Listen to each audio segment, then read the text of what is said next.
Um, Thank you. I guess we will start with inspiration. So, Charlie?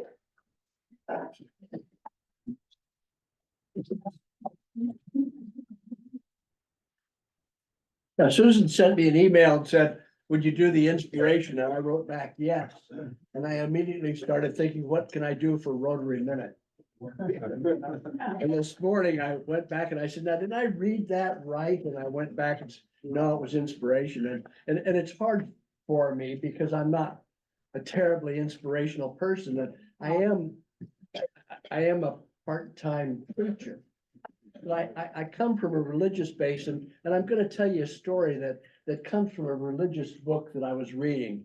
And you need to put it in your own context, because I'm not trying to sell any of you my religion, but I found this story that I have found really helpful in trying to do the kinds of things that Rotarians do. And it's a story about an old preacher, and he must have been a pretty good preacher, because he was out on a mountainside talking to 5,000 people, and he talked all day to these 5,000 people. And as it got toward the end of the day, some of the people that had been with him for a while came to him and said, you need to send these people away so they can eat. He said, no, I don't want to send them away. I want you to feed them. And they went out and they looked at what they had, and they didn't have very much. And they came back and said, we only have a few coins. We can't feed them. And he said, well, I want you to feed them anyway. So they took all they could, and they came to him. They said, we don't have very much. We got a couple of loaves of bread. We've got a couple dead fish. We don't feed people live fish in these stories. And he said, okay, great. Now I want you to get the people organized into groups. And then he stopped, and he did whatever you and your religious tradition do. In this case, being a preacher, he prayed over the food, and then he sent it out, and he had them feed everybody from those couple loaves. And then it came back, and they had baskets of food left over. And I think about the things that we do in Rotary, and how if we will take the time to gather what we have together and get organized and do whatever we would call prayer over it and go to work, we can accomplish anything that we want to. So I hope that I haven't offended anyone, but I want to give opportunity for how we can do whatever it is that we want to do.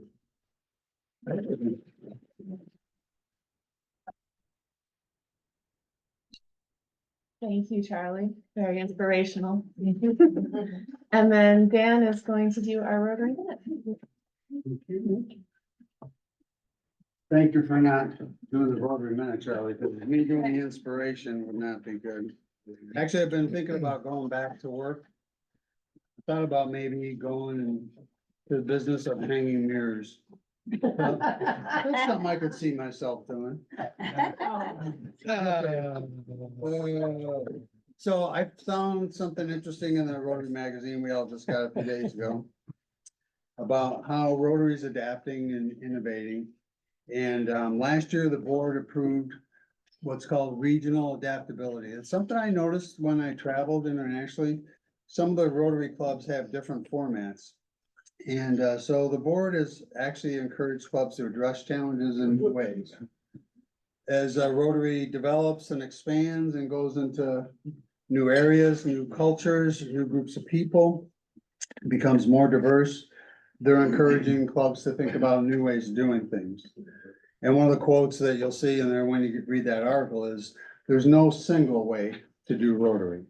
So the values, our values, the Rotary objectives and the four-way test, they all remain. But everything else really is quite flexible. So the board also approved Australia and New Zealand to explore different club formats, and then Great Britain and Ireland to explore different membership types. But there was already actually a few options, and I'm not saying we need to do this, I just found it interesting. They're already approved by Rotary. So for example, for club types, there's a satellite club. So we could have a satellite that meets somewhere else. They do their own thing. They have their own meetings. They do their own projects. They're kind of under the mothership. There's also passport clubs where members are encouraged to go and regularly attend other Rotary clubs and come back to us with ideas, but participate in other Rotaries and, you know, their projects and everything. There's also options for membership. So there are family memberships, there are junior or student memberships, and there's also corporate memberships. So you could have a corporation that has like 4 seats. And then, you know how corporations sometimes do leadership development, they might rotate people in and out. And then finally, there's options for meetings. So some clubs are doing their meeting and doing a service project, others are doing leadership development for the club. Some like us, we've had where we do committee reporting for our meeting, and then finally social gatherings. So anyway, it was very interesting that there is no single way to do Rotary. Thank you.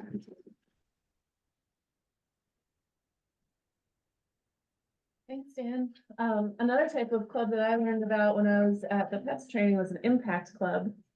And there's one up in the Northeast Kingdom now. It kind of is a branch off from the club in Newport.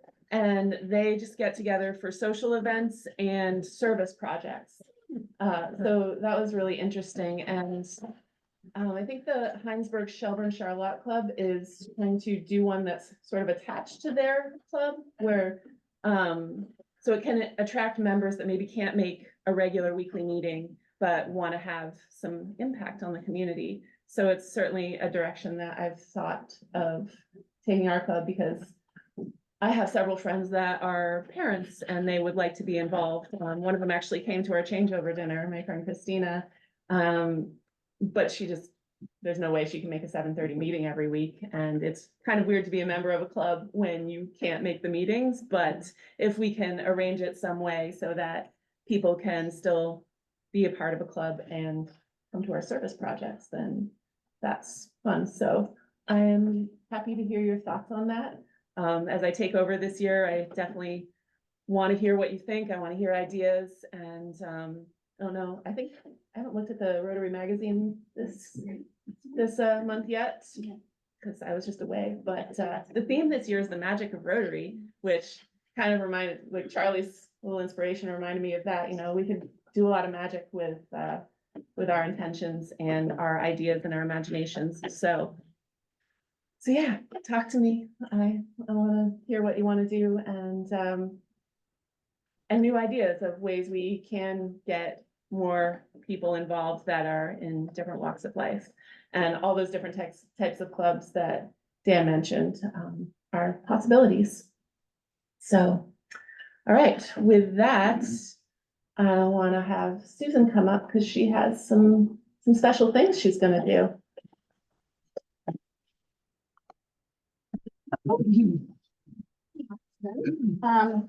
First off, Sally, are you join me?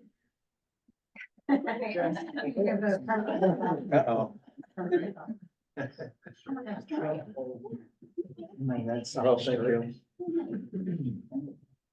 So Sally, we missed you at Changeover, which is a time for us to look back and thank folks for their contributions. And you've spent many years on the board, being an amazing contributor as a secretary, as a president-elect, a president, as past president. And now we're certainly going to miss you as you move off the board, though, and regain a little bit of your time, maybe. Anyway, thank you so much for your leadership and all the warmth you bring to us every week, and the energy to our projects and the vision for the club. Oh, thank you.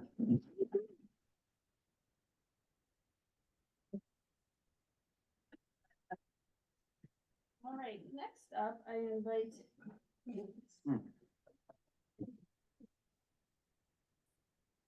Maybe you have an inkling what this is No, I gonna don't. be about. Okay.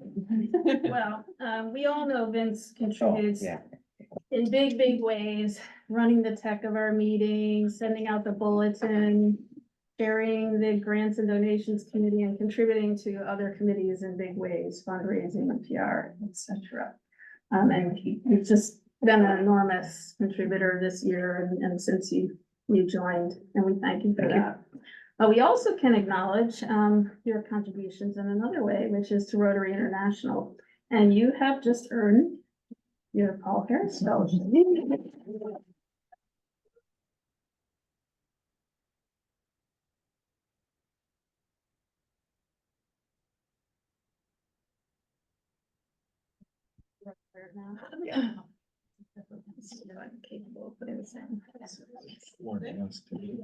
It is the pin type, not the magnet type. Magnet. So. That's fine.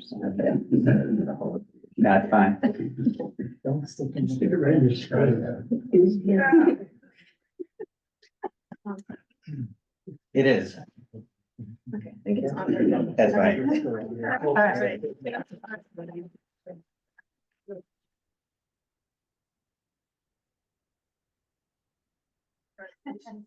Well, that looks like the Rob was acting like the feet. That's okay. There you go. Thank you very much. Thank you. That's all the business, right? That was all the business. Unless anyone else has any more business. Sure, business. Okay. 4th of July float. So basically, it's gonna be, I think, the same as last year, where we have a float, we're doing some decorations, more to come a little bit on that. The town theme is tough, so we're going to, we already have the little placards or the posters, whatever they're called, the posters with the themes on there. So if anybody walked last year, and wants to do the same theme, great. Some people, got dressed up. We had the Easter Bunny, we had the man in the yellow hat with Curious George, and we had a few other people that, kind of got into their theme sign. If anybody would like to do that, it's encouraged. Otherwise, just come, we'll give you a sign and off you go. And the road closes we have to be out there at 9:30. So if you are walking, let's meet here, Federated Church, 9 or maybe a few minutes after. We'll walk out. We have to be down there at 9:30. It's probably a good 15-minute walk anyway. So we'll plan to leave here 9-ish, maybe short. If you miss it, we'll meet you out there, or worst case, you can jump in the parade when we come by. What else have I forgotten? I would say at this point, if anybody has any, red, white and blue, flags or anything that we can add to the float, to please try to get it to Andy or myself or Chris probably, in the next few days. It can just be hodgepodge at this point. We don't really have a real good Coming vision. together, right, It's but gradually coming yeah. together, but we're pretty much gonna focus on our big wheel and then red, white and blue. So anything that you have, we can get it back after, but if we can throw on there, it'd be awesome. Thank you. One other quick service project, I'll send out an email. Some of you worked last year, the Cathedral Square Corporation, the memory care unit at Allenbrook.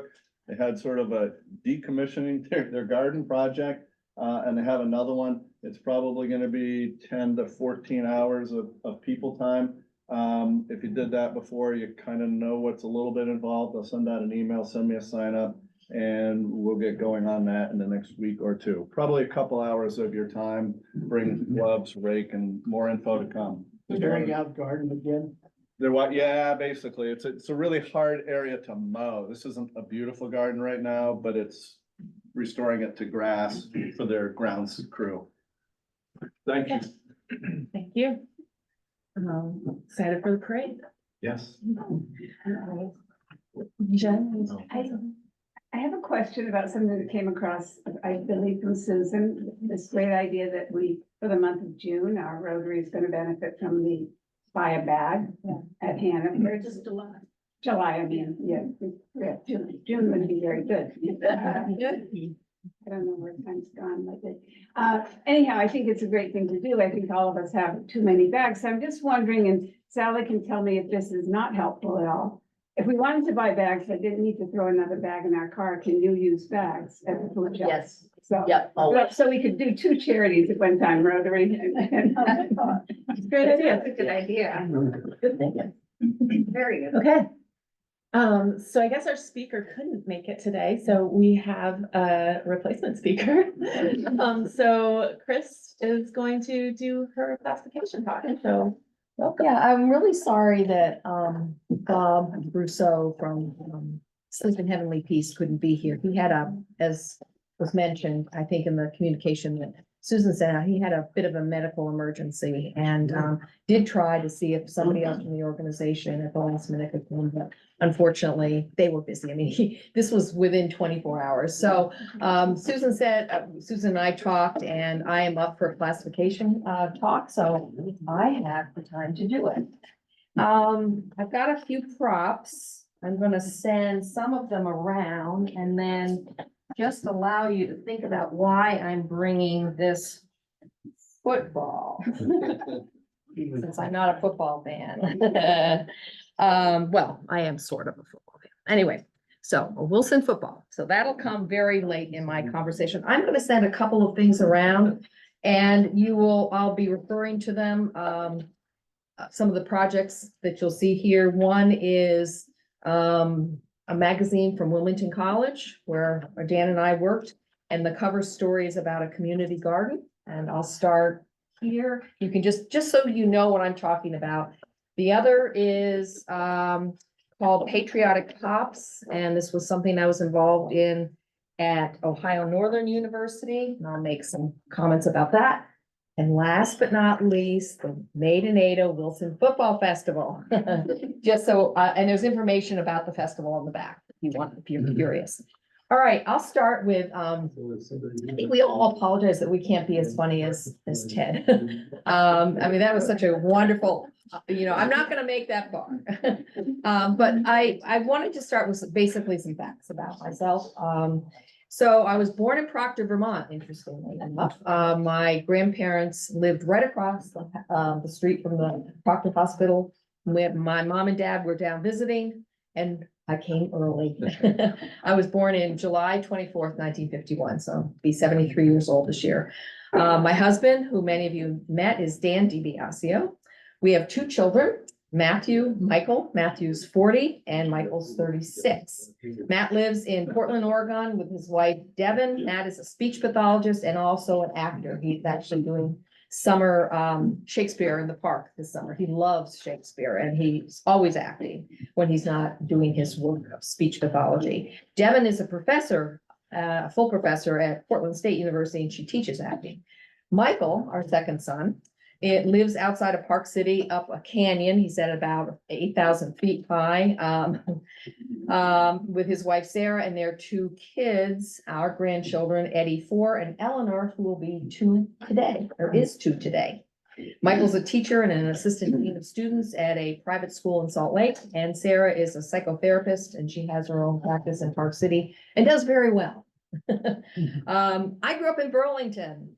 I attended Burlington City Schools, Taft Elementary, and Junior High, and Burlington High School. And I didn't used to admit this, but I was a cheerleader. And I didn't, you were too. I didn't, when you hear more about me and my work in equity and all that, it just sort of wasn't cool to sort of mention that you're a cheerleader. Now at 73, I wish I could do those handsprings and back. It's like, okay. I completed a Bachelor of Science degree. Back then it was the College of Agriculture and Home Economics. I was studying to be a dietitian, which I never did, at the University of Vermont, and graduated in 73, as I said, and left town. I went to Montana and I worked on a Master's of Education degree with a focus in curriculum development at Montana State University. I graduated in 75. I actually left there in 78. I actually left there in 75, but didn't get my thesis done and defense of that thesis done until 78. So I had to go back and do that. Dan and I met in Montana. He's from Cleveland. So you can ask questions about that later if you want, but we met on the campus of Rocky Mountain College, which is in Billings, Montana. And this past Tuesday, we've been married 48 years. So that was a great celebration. A lot of different milestones along the way, as all of you who've been married for a long time know.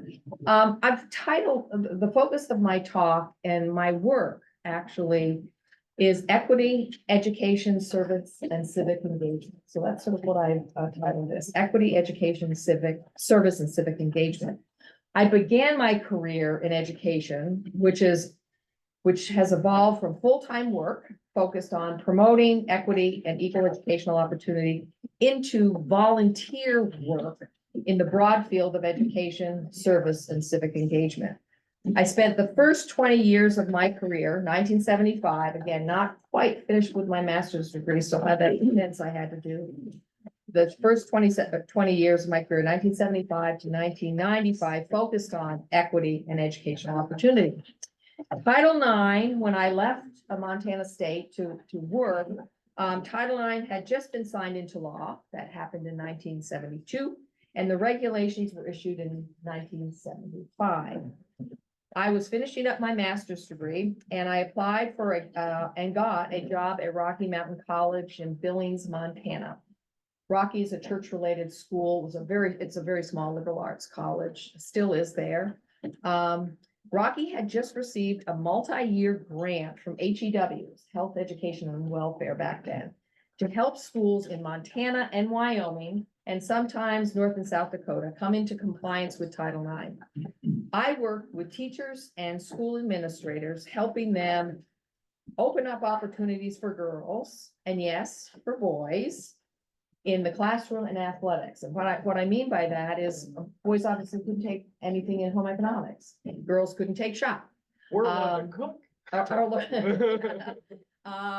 So that was one example. The interest surveys that kids took in high school, the Ohio Vocational Interest Survey, OVIS, was pink for girls, blue for boys. I mean, was sort of the reality back then. You open any book, and it was sort of very traditional ways that girls and boys were portrayed, from Dick and Jane all the way up through any book that you were reading. So I had the opportunity of doing that, traveling the state of Wyoming and Montana. And like I said, I got into North and South Dakota a little bit with a team of people. My emphasis was on curriculum, because that was what my educational background was. At the same time, interestingly, which wasn't work, but more volunteer work, there was a nationwide push to ratify the Equal Rights Amendment. Remember that? And it finally passed. No. Well, ish, in Virginia. Oh, well, there, I was gonna say, I was at the No, national. In my lifetime. In yeah. your lifetime, okay. But we still don't have one at the national level. So I worked really hard with a group of people, to try to get that passed in Montana. It didn't pass. It was quite a convention. And it was a real eye opener about how divided the country was on a whole host of issues, particularly this issue. Dan and I moved to Ohio in 1978 so that Dan could work on his PhD in higher education administration. He decided he wanted to get his, as he calls it, his plumber's license. And I went to work for something called the National Academy for Research in Vocational Education.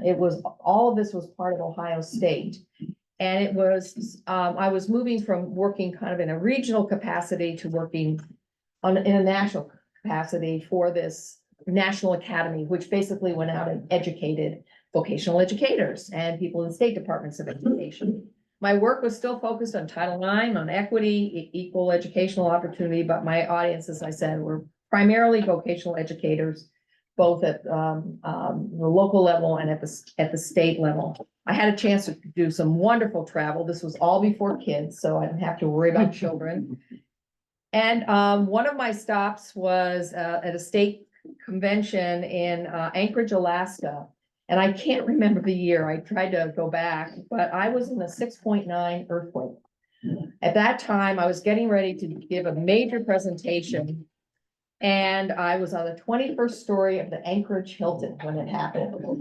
Yeah, and That hotel. I checked out of that hotel and I made it. They evacuated us down. There was no major structural damage because it had been built after their really huge quake. It was built on roller bearings, and so it moved like this, but a lot of glasses tumbled, a lot of things fell off, and it really affected my equilibrium. So I moved to this really seedy hotel for the remainder of my stay that was on one floor.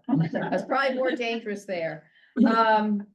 but that's one of my stories. I've also had several other earthquake experiences. I was in San Francisco giving a lecture. Less than a week after their major earthquake out there, and even in Boston attending an event when we had a 5 point something earthquake in Boston. So earthquakes. I feel something. You do? Occasionally there'll be something here.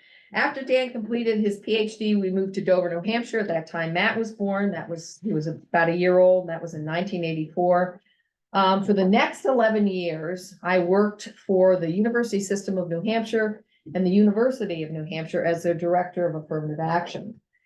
My primary focus was working with deans and directors to help them recruit and retain diverse workforces, faculty and staff, and I worked with the admissions office to help them try to recruit a diverse student body. This is New Hampshire in 1984, very white. Very white.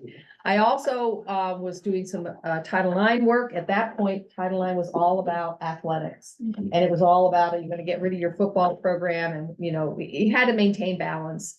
And so some male programs ended up being cut and so that we could bring some women's programs on. It was very contentious.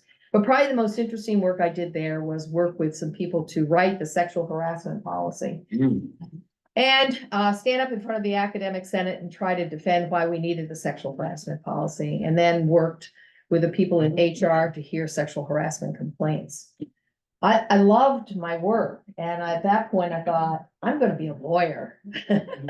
I wasn't ready for the change that came. It was a good change. It was a hard change. The sexual harassment policy was very interesting. We had a number of complaints, some that made its way all the way up to the district court. I got written up in some magazines with not very complimentary comments. That's okay. It was a good time. It was an educational experience. In the spring of 1995, we now had 2 children, Matthew and Michael. I want to keep track of my time here. And Dan accepted the presidency at Wilmington College in Wilmington, Ohio, which is sort of in the area of Cincinnati, due east of Dayton and north of Cincinnati. Wilmington was a small liberal arts college, about 1,300 students when we moved there. It's a great first presidency for Dan. And it was Quaker, and 50% of their board was Quaker. And I learned all about consensus, and I learned a lot about peace. And they had the National Center for the Peace Resource Center was there. It was a wonderful place to be. One of the interesting things I learned is they don't use titles. So we were Dan and Chris. He wasn't President Dan. I wasn't addressed by a title. Presidents didn't have reserved parking. You were very egalitarian, which is a great way to start a presidency, because then you sort of don't get fully yourself, It also was unique because it was they had one of 2 ag programs in the state, the other being the Ohio State University. And then there was Wilmington College. It had a really big and substantial ag program, and very successful ag program.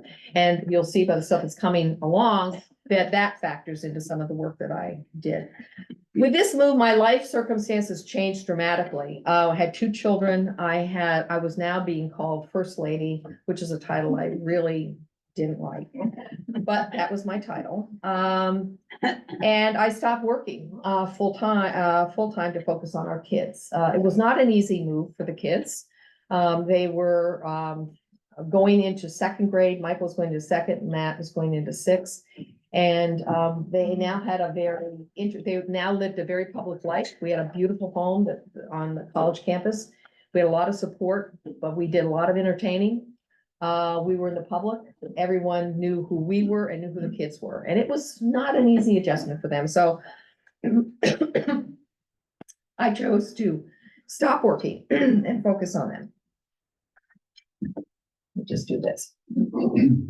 I'm still sort of fighting my cold from about a month ago. It was difficult until I realized that as First Lady, I had people knew who I was. I had access to people and resources that could help me with my work and also with any projects that I wanted to work on. And that was huge, but it took me a long time to sort of figure out that there was it freed me up. And it gave me the ability to be in the community, which I ended up loving. Sort of in the transition, I audited some classes, I started volunteering in the schools, I taught a seminar with Dan on campus about community service, actually. And started to sort of took a class in took leadership, participated in a leadership program. And started to serve on a number of boards, because that's what you do when you're a presidential spouse. You serve on a lot of boards. They want you, you're asked, and why not? You know, I had the time, I had the support to do it. I learned a lot about my community. At this point, I asked the board for a title. I wanted a title. I wanted to be called the Director of Community Relations, and they gave me that title, but no salary. But they gave me access to resources, and it allowed me to kind of get involved in the community, and sort of shed that first lady title, which I really didn't like at all. The projects I got involved in, both at Wilmington College and later I'll tell you about at Ohio Northern University, really came from my work, my volunteer work in the schools, and my service on the boards. In Wilmington, I served on the, back then it was called Children's Services Board, and I was the president of that board for a while. I was a member of the Lions Club back then, for the 16 years that we were there. Oh gosh, there were just numbers of boards that I participated in. And then this leadership training program, which was a year-long program, it's called Leadership Clinton County, that put upcoming leaders out into the community, everybody's got these programs. Out in the community, we learned about the issues, the challenges facing our county. We met the doers, the influencers, and it taught me a lot about the community I was living in. So a lot of the projects I want to tell you about, my work, really came from that. I also, very early on, because I was active in the schools, I was volunteering in the schools for a variety of different ways, PTO boards and other things. I decided to run for school board. Wilmington still had corporal punishment, and I was appalled. And attended numbers of board meetings and spoke in front of the board, and decided it was my time to run for school board. I ran and I won, and I served 8 years. And I loved my time on the school board until we started talking about budgets, and then my eyes would glaze over. Budgets are just sort of. Probably the proudest moment of the school board, I did some Title IX work for them, was that I got to hand my sons their diploma when they got to high school. So that was really cool. One of the things that grew out of my participation in Leadership Clinton County, we had to work in groups. And then we were all expected to do a major project, was called the Clinton County Youth Council. And my group, we were really interested in what was happening with at-risk youth in Clinton County. There was a lot of discussion in the papers about latchkey kids and what was happening to them. There was the emergence of some gangs. And so the group of people I was with, which were mostly educators, or people tied to the educational field, we decided that what Wilmington and Clinton County needed was a youth council that focused at-risk youth, and we would help them. We had all these grand ideas. We would help them make healthy life choices. Very lofty goals. We were successful. We went in front of the city council. We talked to Rotary groups and Lions. We talked everywhere that somebody would have us about the need for this, and we educated ourselves.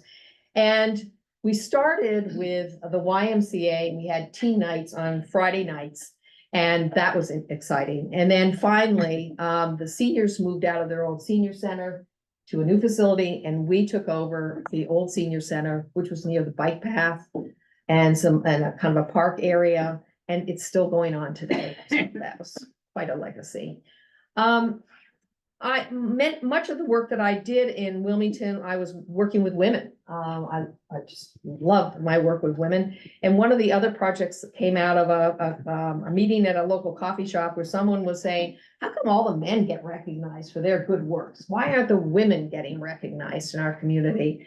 And so we just sort of took it upon ourselves. We worked with the chamber and some other groups. And we started a program called Outstanding Women of Clinton County, where every year we recognized the outstanding work that women were doing in Clinton County. And that project is still going on today. So that was really exciting. We did the lady thing. We had a luncheon and we had it was all in pink, but we sort of wanted to be out there and kind of in everyone's face. So that the first honorees were recognized in the year 2000. Like I said, 24 years later, they're still doing it. Now to one of the things that went around, again, remember that, one of the things that the board wanted me to do is to be in the community, participate in boards, connect the college to the community, by that kind of service. In 2008, DHL, which is located, it's like a FedEx and a UPS, is located in Wilmington, Ohio, laid off 8,000 employees. Unemployment jumped from 3% to 17%. The local food bank was overwhelmed. I mean, the community was overwhelmed.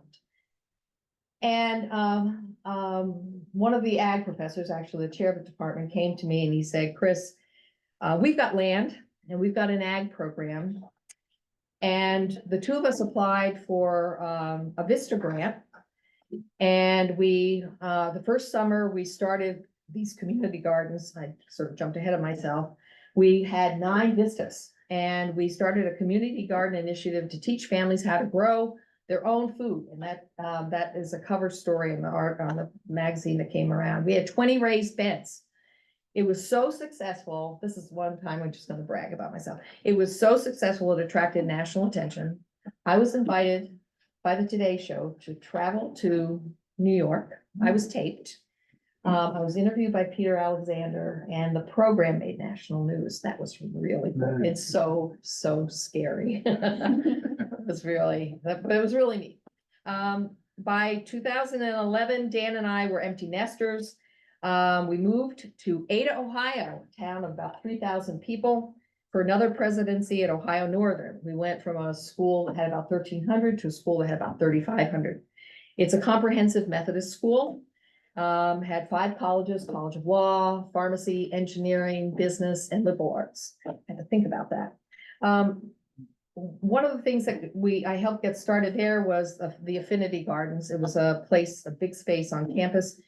By now, we were going to an institution where people and social media was there. People could Google me and see what I had done.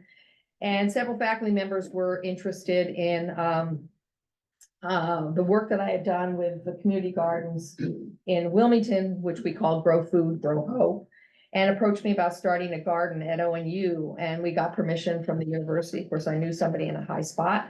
And we built, I didn't, but people built 10 raised beds. And because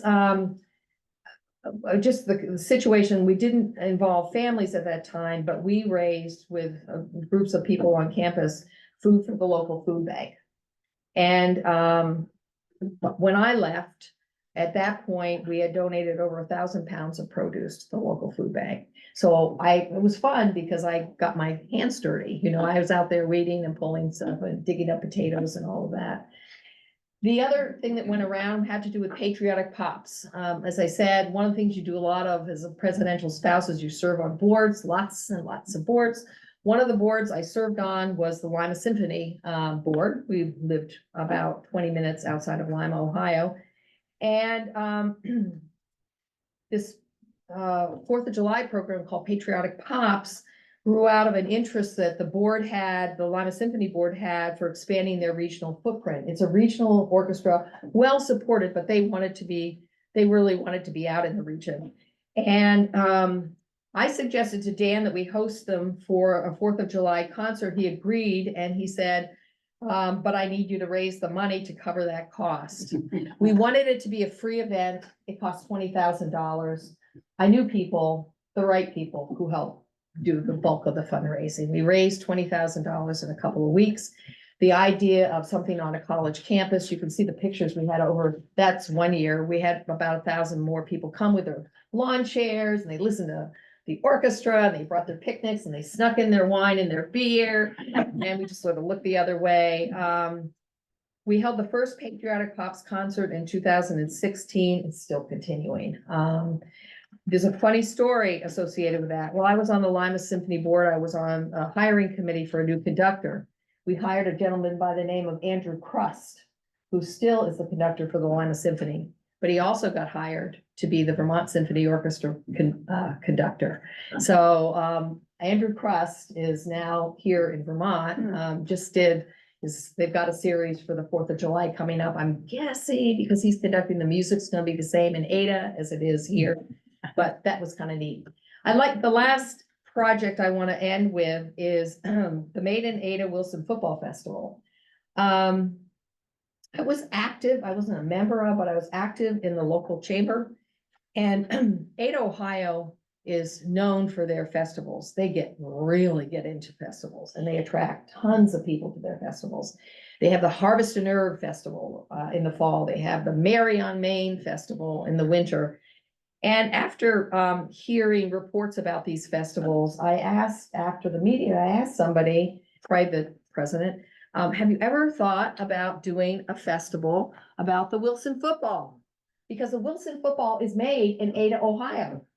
Every punt, pass, kick in the NFL is the ball that's made is made in Ada, Ohio. And no, they had nothing to do with Deflategate. They didn't have anything to do with it. I can vouch for that. Tom Brady. Yeah, Tom Brady and the Deflategate.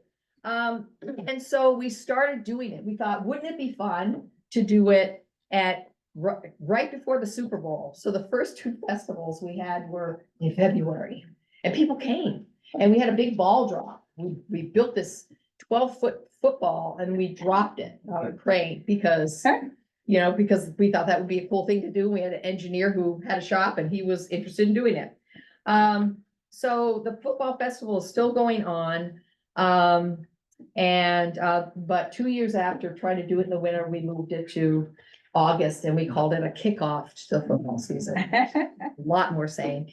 And on the back of that poster, you can see some of the fun things to do.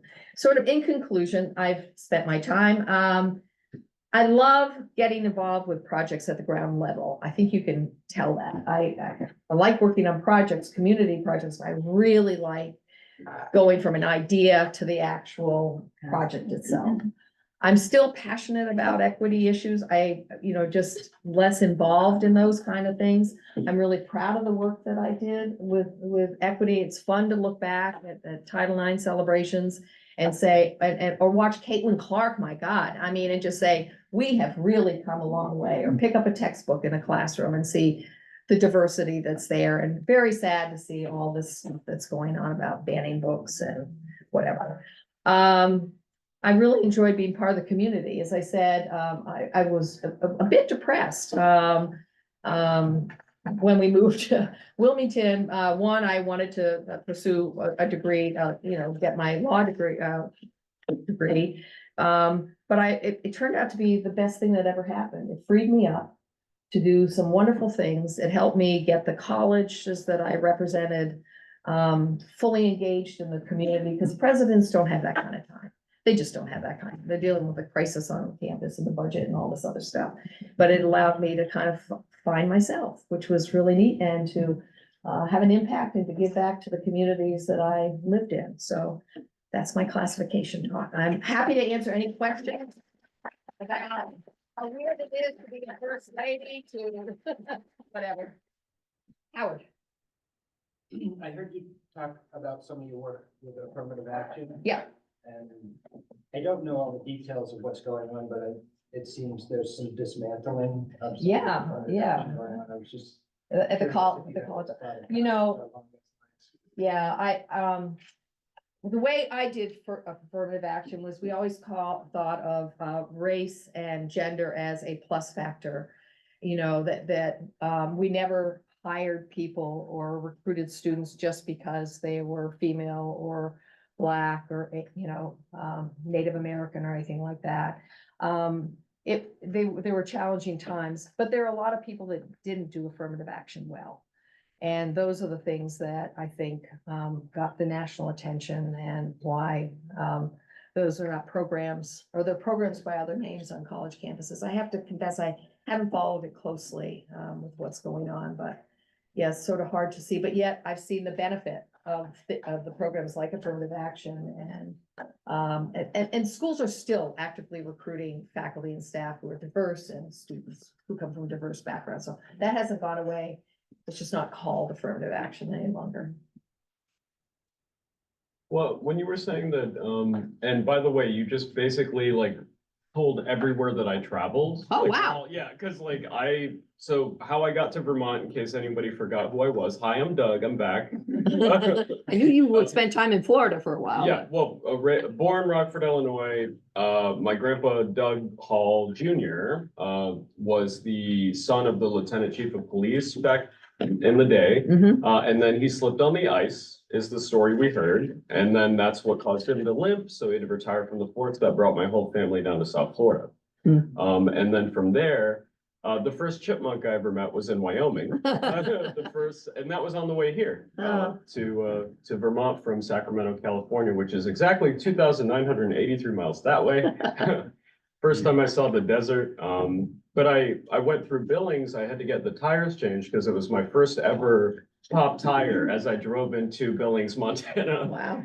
And then, of course, I also had my first ever Liam Neeson black ice moment in North Dakota. On that Yeah. trip, so that was fun.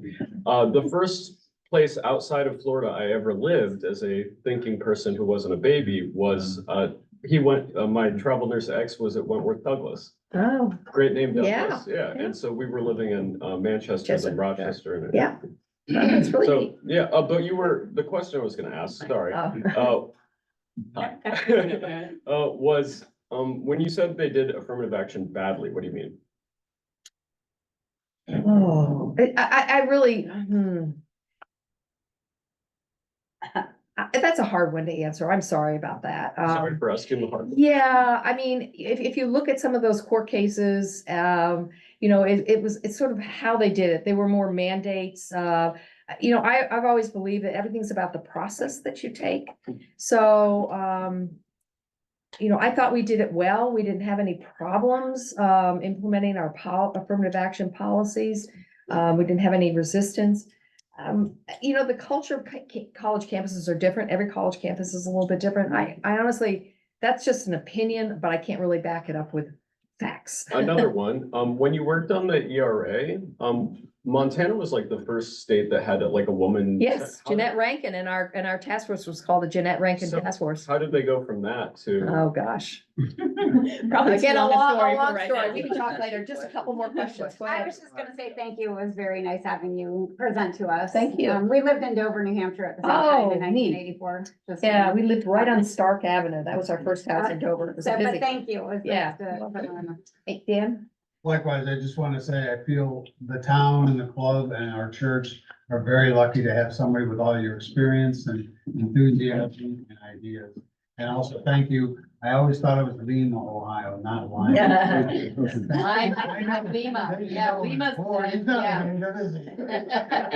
What do you think, Chris? Okay, Trust you yes, to not pick your own. Before you do that, somebody bought tickets and they didn't pick them up. Me. Okay. Well, what do you mean? The last three numbers are 371.